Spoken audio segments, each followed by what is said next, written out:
আসসালামু আলাইকুম বন্ধুরা, রাতের কক্সবাজার। রাতে কক্সবাজার বিচে আছি। অনেক সুন্দর পরিবেশ, ভিড়ভাড়টাও কম আছে, সব নীরব, লোকজন কম আছে অনেক। কি সুন্দর পরিবেশ, কিসের গরম! এখানে তো পুরো এসির বাতাস থেকেও ঠান্ডা, অনেক মজা হচ্ছে।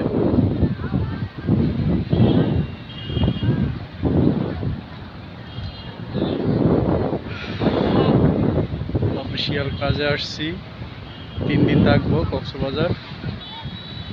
দেখা যাক, আজকে প্রথম রাত, শুক্র শনি রবি 3 দিন থাকবো, সোমবারে ব্যাক করবো ইনশাল্লাহ।